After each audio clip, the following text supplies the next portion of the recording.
Anu ngocor kalam kubur tilu dina hadis Rasul, hiji sadaqah jariyah nyaeta wakaf nulillah, dua gaduh ilmu manfaat serta di alam manfaat,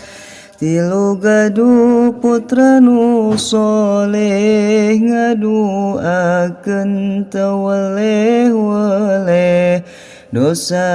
abdi lamun ditimbang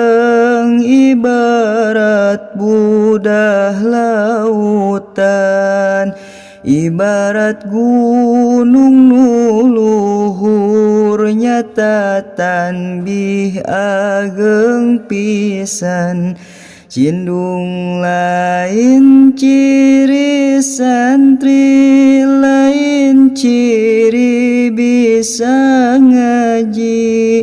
tapi cindung ciri istri nu ngabakti ka yang widi,